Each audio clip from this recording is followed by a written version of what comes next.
हे everyone, तो last class में हमने देखा था कि कैसे स्टैंडर्ड हाइड्रोजन इलेक्ट्रोड को यूज़ करके हम किसी भी हाफ सेल के लिए उसकी स्टैंडर्ड इलेक्ट्रोड पोटेंशियल की वैल्यू कैलकुलेट कर सकते हैं।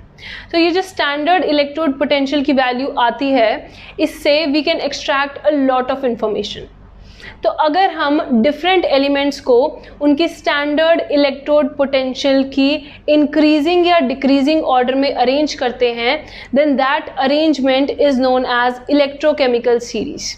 तो चलो स्टार्ट करते हैं first by writing the definition of electrochemical series.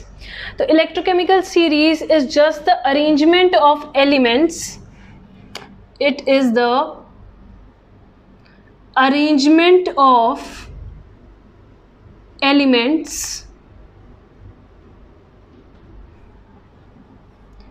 in increasing or decreasing order, in increasing or decreasing order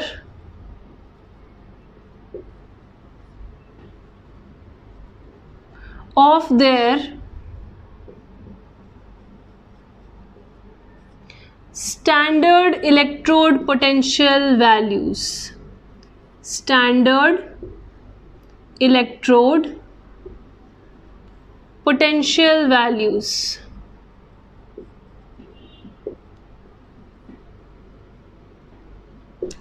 ठीक है, तो बस अगर हम डिफरेंट एलिमेंट्स को अरेंज कर दें इन इंक्रीजिंग और decreasing order of this standard electrode potential values, then that arrangement is known as electrochemical series. So our first application of electrochemical series is to compare the relative strength of oxidizing and reducing agents. तो हमें कैसे पता चलेगा कि कौन सा element oxidising agent की तरह एक्ट कर रहा है या कौन सा एलिमेंट रिड्यूसिंग एजेंट की तरह एक्ट कर रहा है, या फिर जो स्ट्रेंथ है क्या वो अच्छा ऑक्सीडाइजिंग एजेंट है या वो वीक ऑक्सीडाइजिंग एजेंट है। तो ये सारी चीज़ें हमें पता चलती हैं using the standard reduction potential values. Standard reduction potential मतलब कि standard electrode potential values, right, क्योंकि इलेक्ट्रोड पोटेंशियल हमारा रिडक्शन पोटेंशियल ही होता है। तो इसीलिए एनसीईआरटी में सारी रिएक्शंस जो इलेक्ट्रोकेमिकल सीरीज में लिखी हैं दे आर रिडक्शन रिएक्शंस। ठीक है, देखो मैंने यहाँ पे सारे एलिमेंट्स इंक्लूड नहीं करे हैं, बीच बीच में डॉट डॉट दिखाए हैं, मतलब कि इसमें और भी एलिमेंट्स तुम्हारे बीच बीच में एग्जिस्ट कर रहे हैं। ठीक है, तो यहाँ पे मैंने सारी रिडक्शन रिएक्शंस दिखाई हुई हैं क्योंकि हम वैल्यू लिखेंगे रिडक्शन पोटेंशियल की, स्टैंडर्ड रिडक्शन पोटेंशियल की, राइट। तो यहाँ पे देखो हाइड्रोजन को तो हम रेफरेंस ही मानते हैं, तो हाइड्रोजन हमारा है रेफरेंस। तो इसके लिए जो हम रिडक्शन पोटेंशियल की वैल्यू लेते हैं दैट इज 0।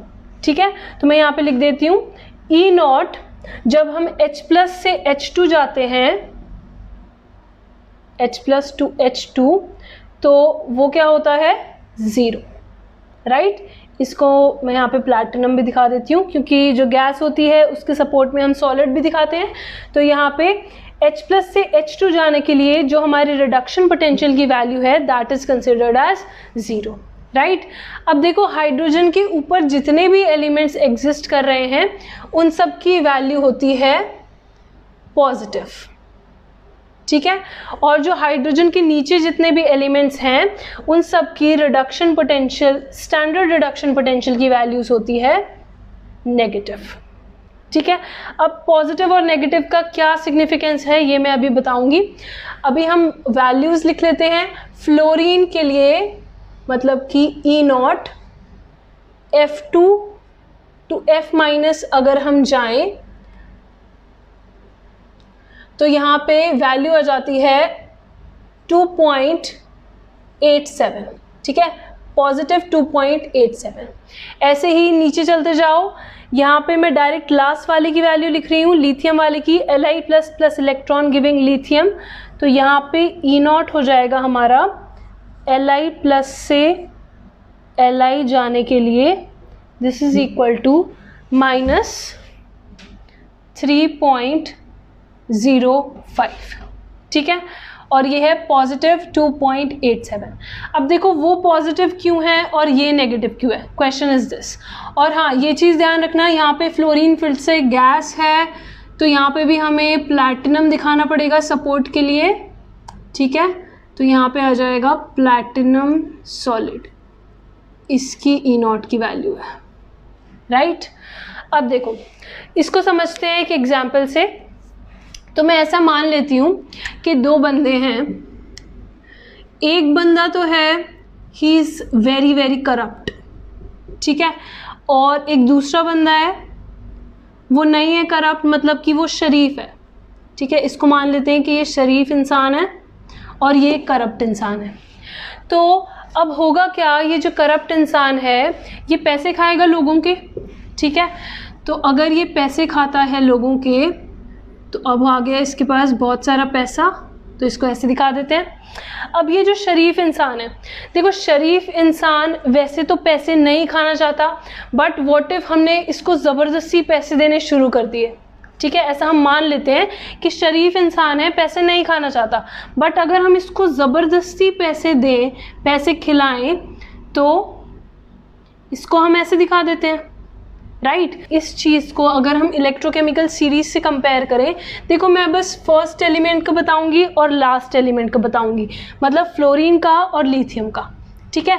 तो इस करप्ट वाले इंसान को हम कंपेयर करते हैं फ्लोरीन से, मतलब कि फ्लोरीन हमारा इलेक्ट्रॉन एक्सेप्ट करना चाहता था, तो इसीलिए फ्लोरीन यहाँ पे F2 है, मतलब कि दो फ्लोरीन एटम्स एक एक इलेक्ट्रॉन एक्सेप्ट करके किस में कन्वर्ट हो जाएंगे, 2F माइनस में। ये एक्सेप्ट करना चाहता था विलिंगली, तो इसीलिए इसकी E0 की वैल्यू क्या आई, पॉजिटिव। और यहाँ पे देखो अगर हम लिथियम की बात करें, Li+ की बात करें, तो Li+ इलेक्ट्रॉन एक्सेप्ट नहीं करना चाहता था, वो शरीफ इंसान था, ठीक है। तो अगर वो नहीं करना चाहता एक्सेप्ट, हमने इससे ज़बरदस्ती करवाया है, तो इसीलिए जो इसकी E0 की वैल्यू आती है वो क्या आती है, नेगेटिव। ये समझ आ गया होगा कि ऊपर वाले जितने भी हैं वो खुशी से इलेक्ट्रॉन एक्सेप्ट कर रहे हैं, इसीलिए इनकी E0 की वैल्यूज़ क्या हैं, पॉजिटिव। लेकिन जो हाइड्रोजन के नीचे वाले हैं उनसे ज़बरदस्ती इलेक्ट्रॉन एक्सेप्ट करवाया जा रहा है, वो नहीं चाहते कि वो ले, बट उनसे ज़बरदस्ती करवाया जा रहा है, इसीलिए नीचे वालों की E0 की वैल्यूज़ क्या आएंगी, नेगेटिव, ठीक है। मतलब कि इस रिएक्शन की होने की टेंडेंसी क्या है, ज़्यादा।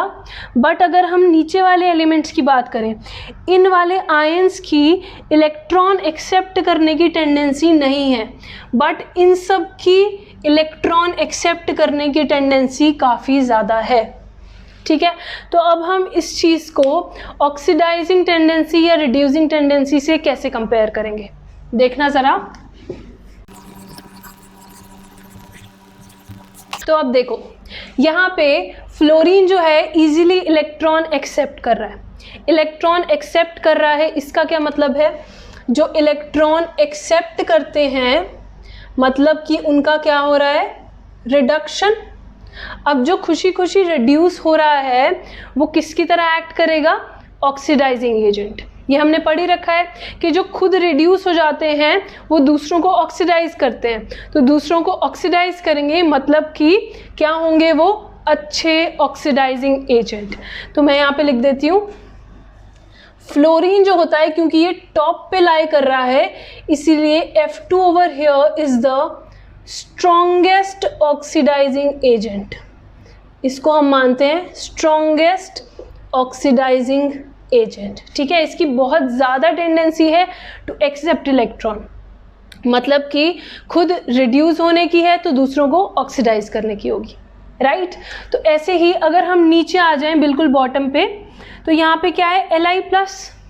अब Li+ की बिल्कुल भी टेंडेंसी नहीं है इलेक्ट्रॉन एक्सेप्ट करने की, तो जब इसकी खुद की टेंडेंसी ही नहीं है रिडक्शन की, मतलब कि रिड्यूस होने की, तो ये दूसरों को तो बहुत कम ऑक्सीडाइज करेगा, राइट। तो इसीलिए ये Li+ क्या होता है, वीकेस्ट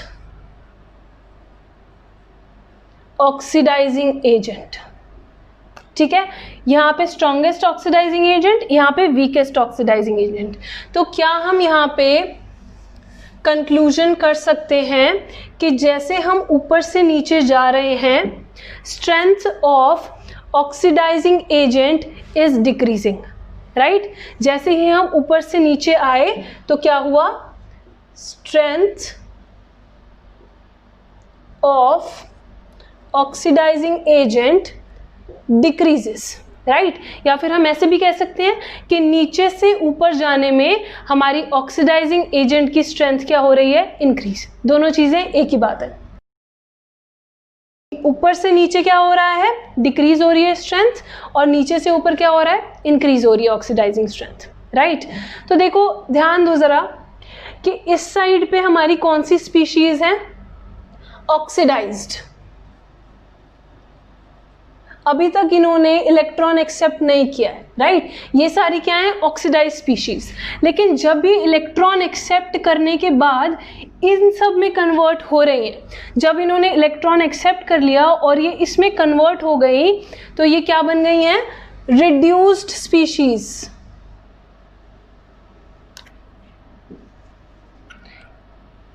रिड्यूस्ड स्पीशीज, ठीक है। तो ये वाली ऑक्सीडाइज स्पीशीज हैं और ये सारी क्या हैं, रिड्यूस स्पीशीज। देखो अब हमने ये तो देख लिया कि हम ऑक्सीडाइजिंग एजेंट कैसे देखेंगे, राइट। तो अब देख लेते हैं कि रिड्यूसिंग एजेंट कैसे देखेंगे या कंपेयर करेंगे स्ट्रेंथ। तो यहाँ पे देखो F2 की बहुत ज़्यादा टेंडेंसी थी to accept electron and get converted into F-, right. तो F- की क्या टेंडेंसी होगी, to convert back into F2 and give the electrons? Obviously not। देखो फ्लोरीन इस स्टेट में ज़्यादा स्टेबल है, वो अपनी रिड्यूस्ड स्टेट में ज़्यादा स्टेबल है, तो क्यों अब ये F- से वापस अपने इलेक्ट्रॉन छोड़ के F2 में कन्वर्ट होगा, नहीं होगा वो, ठीक है। अगर मैं उल्टा रिएक्शन लिखूं भी कि 2F- को मैं वापस कन्वर्ट कर दूं F2 और 2 इलेक्ट्रॉन में, तो ये क्या है, एक ऑक्सीडेशन रिएक्शन हो गया, ठीक है। और ऑक्सीडेशन रिएक्शन के लिए स्टैंडर्ड ऑक्सीडेशन पोटेंशियल निकलता है। यहाँ पे देखो ऑलरेडी रिडक्शन पोटेंशियल की वैल्यू गिवन है, तो जो हमारा रिडक्शन पोटेंशियल होता है that is negative of the oxidation potential. तो ऑक्सीडेशन पोटेंशियल हमारा क्या हो जाएगा इस रिएक्शन के लिए, it will be equal to minus of 2.87, ठीक है। मतलब ये वाला रिएक्शन होने की टेंडेंसी बहुत कम है, जबकि ये वाला रिएक्शन होने की टेंडेंसी बहुत ज़्यादा है, क्योंकि यहाँ वैल्यू है पॉजिटिव, ठीक है, यहाँ वैल्यू है नेगेटिव, इसीलिए F- के इलेक्ट्रॉन लूज करने की टेंडेंसी है काफ़ी कम। इलेक्ट्रॉन लूज करना मतलब ऑक्सीडेशन, राइट।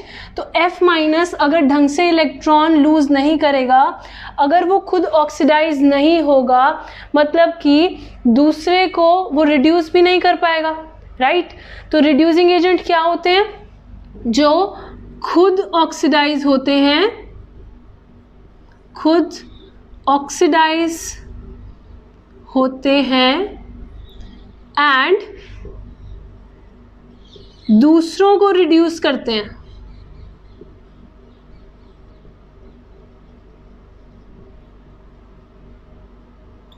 तो यहाँ पे अगर F- खुद ही ऑक्सीडाइज नहीं हो पाएगा ढंग से, खुद ही इलेक्ट्रॉन लूज नहीं कर पाएगा, मतलब कि दूसरों को रिड्यूस भी नहीं कर पाएगा, तो इसीलिए हम F- को मानते हैं कि it is a very weak reducing agent, ठीक है।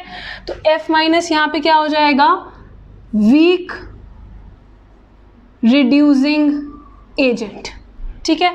अब बात कर लेते हैं लिथियम की।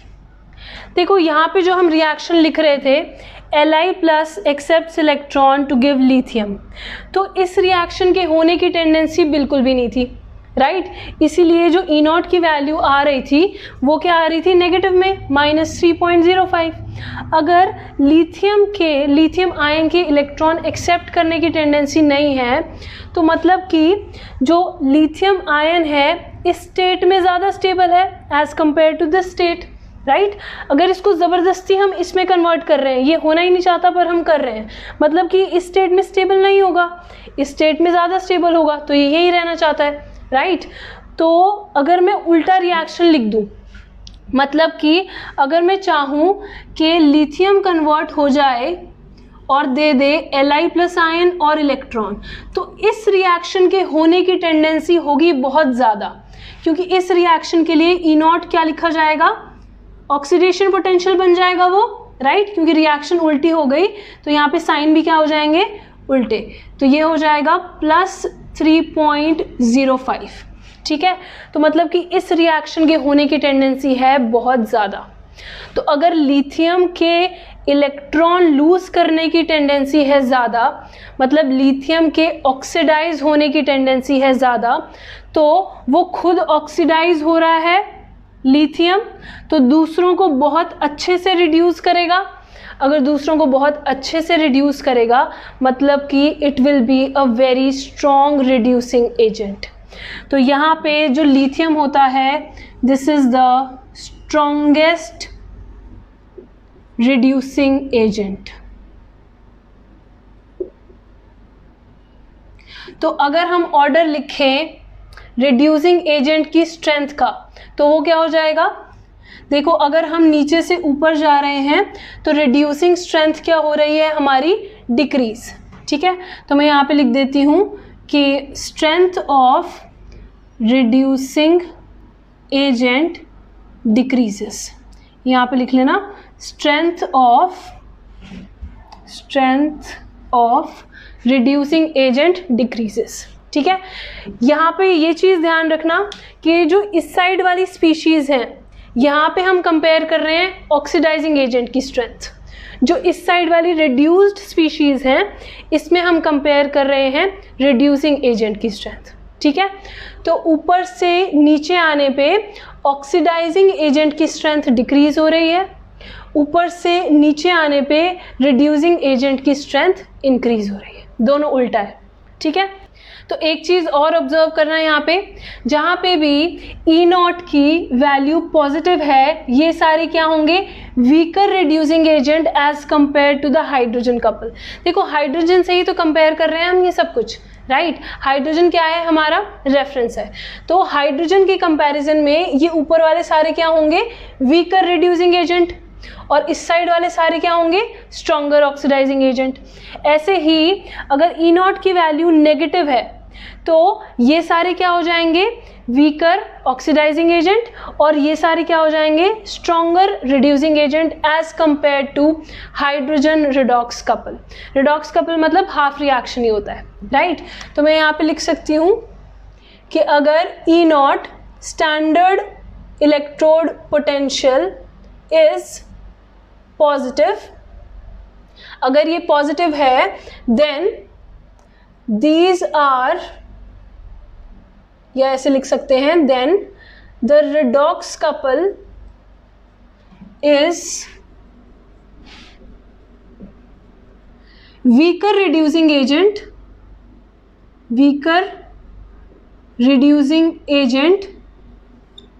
Compare to hydrogen couple. या फिर किससे कंपेयर कर रहे हैं हम, E नॉट H प्लस से जब H2 जा रहा है, राइट। ऐसे ही अगर E not standard electrode potential की वैल्यू नेगेटिव है तब क्या हो जाएगा, redox couple is stronger reducing agent as compare to the hydrogen couple, ठीक है।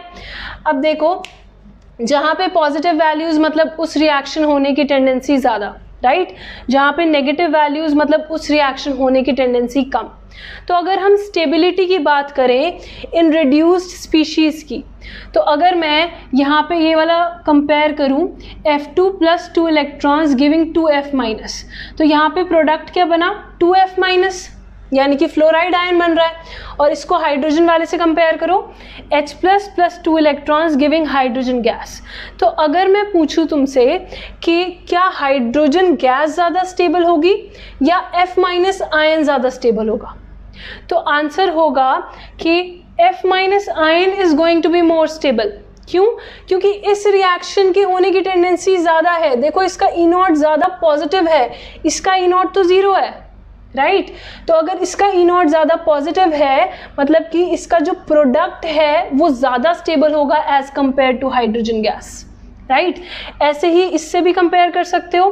देखो Li+ की बिल्कुल टेंडेंसी है ही नहीं इलेक्ट्रॉन एक्सेप्ट करने की, तो इसीलिए इसके ई नॉट की वैल्यू क्या लिखी थी हमने, Li+ से Li जाते हैं तो दिस इज -3.05, मतलब कि नेगेटिव में टेंडेंसी है, इसकी है ही नहीं टेंडेंसी इलेक्ट्रॉन एक्सेप्ट करने की, तो मतलब ये Li बन के खुश ही नहीं है। तो अगर ये Li बन के खुश ही नहीं है तो मतलब कि इस फॉर्म में स्टेबल नहीं है, तो ऑब्वियसली यहाँ पे जितनी भी ई नॉट की वैल्यूज़ नेगेटिव आएंगी मतलब कि उनके प्रोडक्ट, यहाँ पे जितने भी प्रोडक्ट बन रहे हैं ये सारे क्या होंगे, less stable as compare to hydrogen gas, ये सारे होंगे more stable as compare to hydrogen gas. ठीक है, moving on to the second application. देखो और हम क्या डिटरमाइन कर सकते हैं, using the standard electrode potential values we can determine the standard EMF of the cell.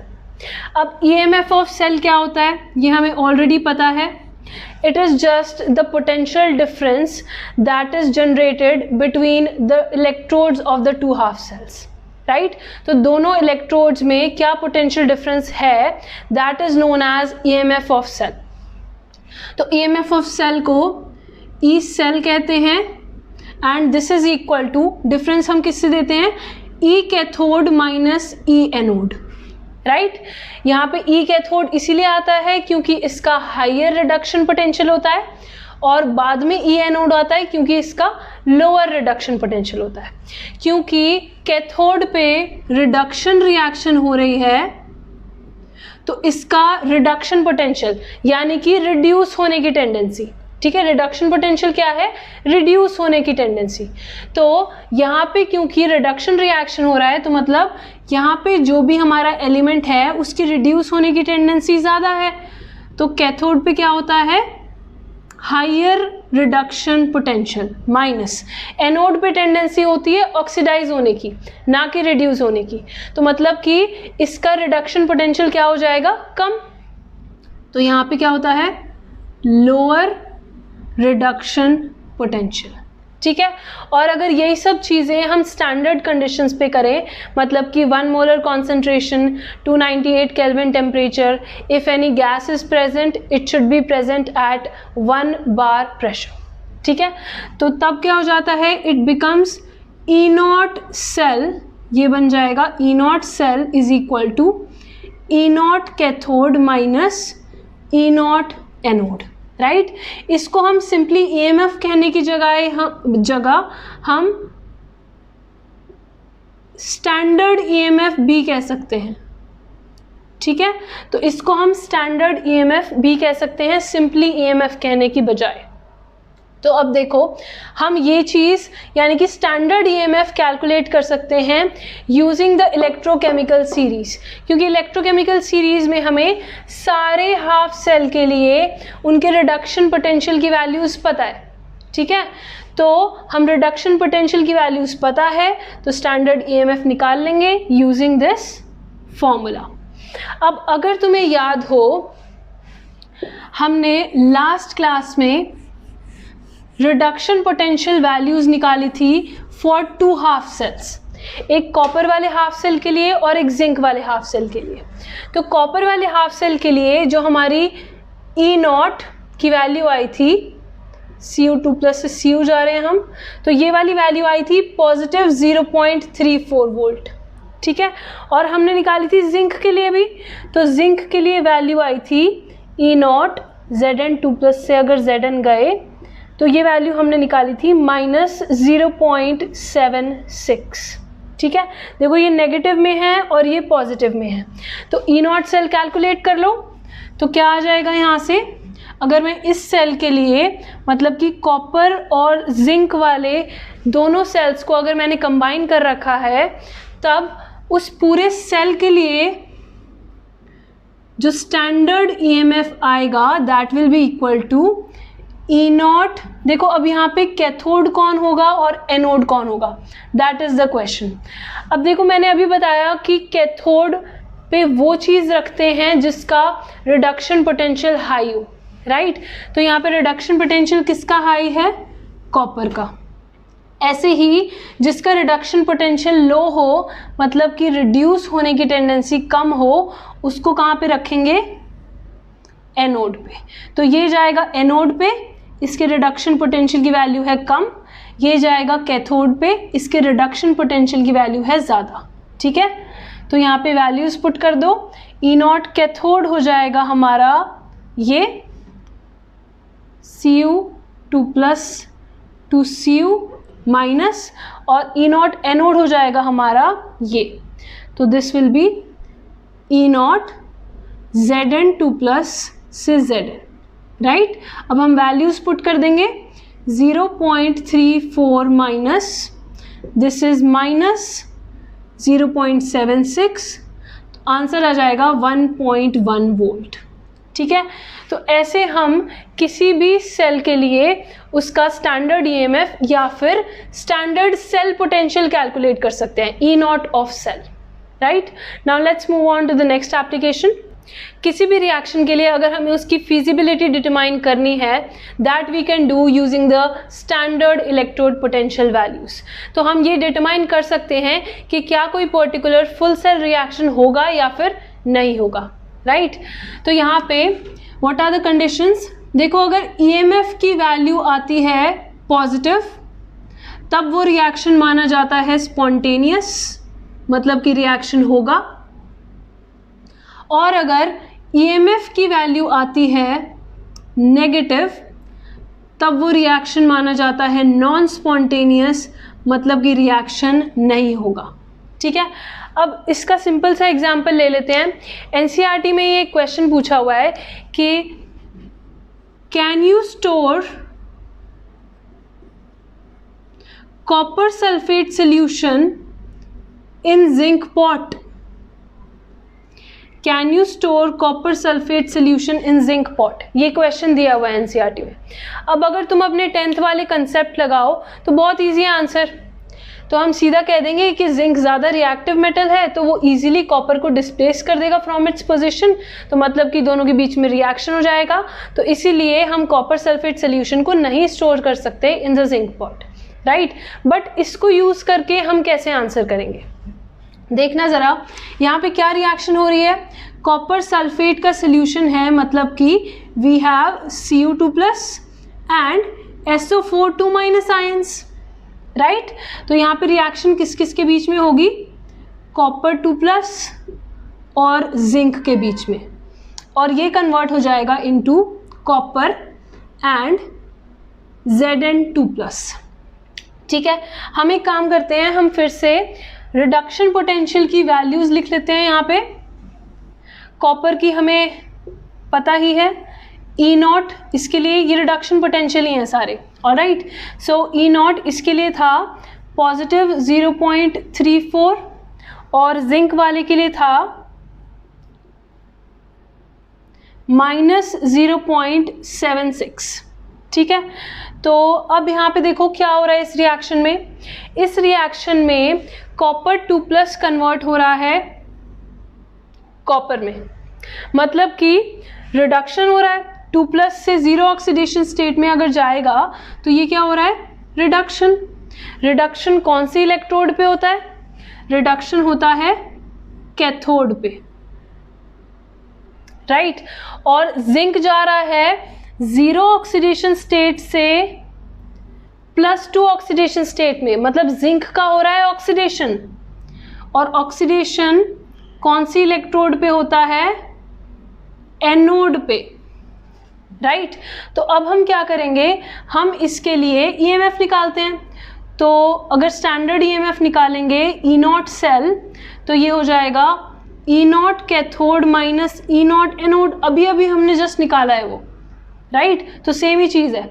तो ई नॉट कैथोड क्या है? कैथोड पे कौन सी चीज़ है हमारी? Cu2+ से Cu जा रहे हैं, तो इसका हमें रिडक्शन पोटेंशियल ही लिखना है, ठीक है। तो ये रिडक्शन पोटेंशियल की ही वैल्यूज़ हैं, तो डोंट वरी, इसको कन्वर्ट करना या इसको किसी को कन्वर्ट करने की ज़रूरत नहीं है, राइट। तो यहाँ पे हम लिख देंगे 0.34 माइनस, और ई नॉट एनोड क्या हो जाएगा? एनोड वाला ये है तो ये हो जाएगा -0.76, आंसर आ जाएगा 1.1 वोल्ट। और ये क्या है? Positive 1.1 volt, right. अगर पॉजिटिव वैल्यू आ रही है मतलब कि रिएक्शन क्या है? ये स्पॉन्टेनियस है, राइट।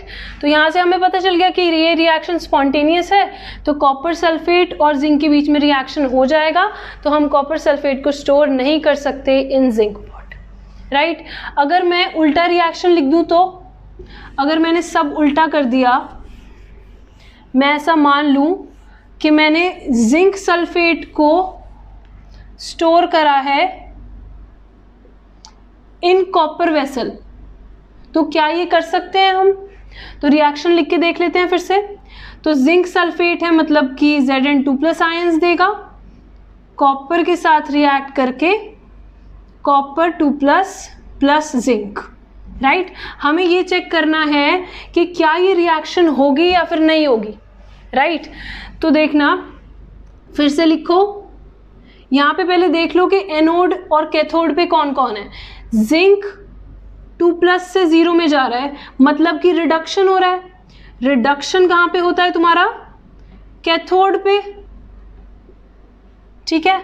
और ये कैथोड पे है, तो कॉपर का क्या हो रहा है? देखो, कॉपर 0 से 2+ में जा रहा है, मतलब कि ऑक्सीडेशन होता है एनोड पे, राइट। तो ये एनोड पे हो रहा है रिएक्शन। तो अब बनाओ, E0 सेल हो जाएगा E0 cathode minus E0 anode, right. तो कैथोड पे अब जिंक है, तो यहाँ पे लिखो वैल्यू -0.76 और यहाँ पे लिखो -E0 एनोड, ठीक है। E0 एनोड क्या है? Positive 0.34, so this will B 0.34। तो आंसर आ जाएगा -1.1 वोल्ट। तो अगर हमारा स्टैंडर्ड ईएमएफ नेगेटिव आ रहा है, मतलब कि ये वाला रिएक्शन फीजिबल नहीं है, this is a non spontaneous reaction, तो ये रिएक्शन नहीं होगा। तो you can easily store zinc sulphate in copper vessel, ठीक है। तो ऐसे ही किसी भी रिएक्शन के लिए हम उसकी स्पॉन्टेनिटी डिटरमाइन कर सकते हैं by calculating the standard EMF या फिर standard cell potential, right? Finally, coming to the last application, which is to predict whether a metal can liberate hydrogen gas from an acid or not. देखो, हम यहाँ पे क्या करना है, हमें ये देखना है कि क्या कोई metal is capable of liberating hydrogen gas from the acid or not. तो वो हम कैसे करेंगे? जैसे मैंने एक एग्जाम्पल ले लिया, H2SO4 reacts with zinc, ठीक है। तो जब H2SO4 रिएक्ट करेगा जिंक के साथ, it will give ZnSO4 and hydrogen.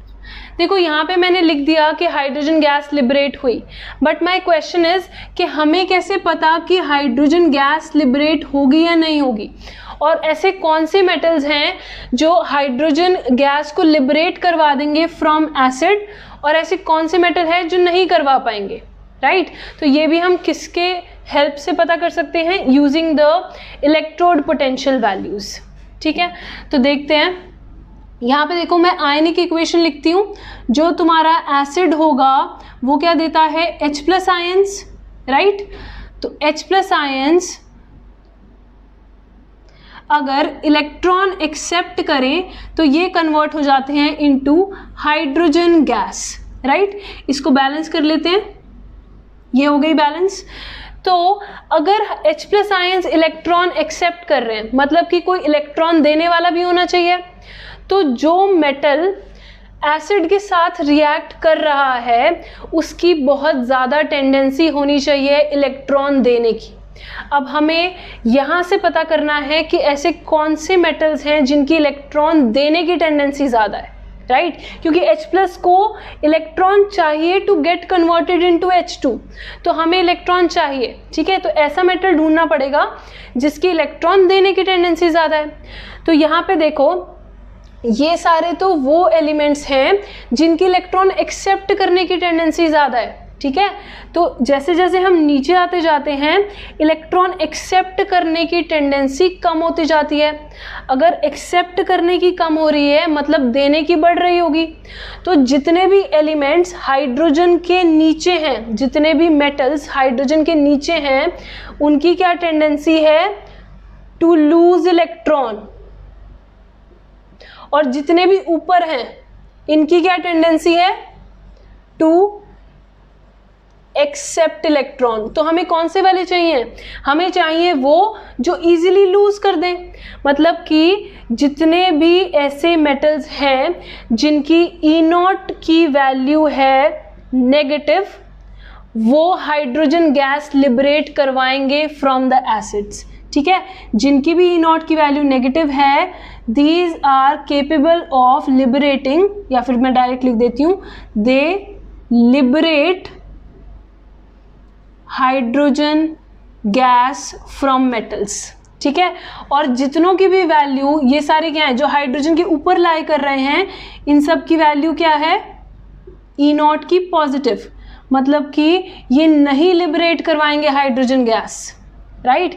तो यहाँ पे देखो जिंक की टेंडेंसी है इलेक्ट्रॉन्स लूज करने की, तो जिंक जाएगा इनटू Zn2+ एंड 2 इलेक्ट्रॉन्स। ये 2 इलेक्ट्रॉन्स हाइड्रोजन आयन एक्सेप्ट करेगा और hydrogen gas will be liberated. ठीक है, तो ये ध्यान रखना, सिंपल कंक्लूजन हो चुका है। अगर E0 की वैल्यू नेगेटिव मेटल के लिए तो हाइड्रोजन गैस लिबरेट होगी, अगर E0 की वैल्यू पॉजिटिव है तो हाइड्रोजन गैस लिबरेट नहीं होगी।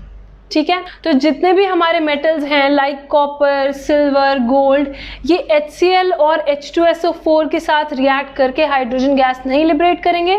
और जो भी हमारे नीचे वाले मेटल्स हैं, lead, iron, zinc, aluminium, calcium, all these are going to liberate hydrogen gas on reaction with HCl and H2SO4. I hope all of this is clear to you. If you have any doubts related to the session, you can post your doubts below in the comment section. Thank you so much everyone for watching. Have a very good day.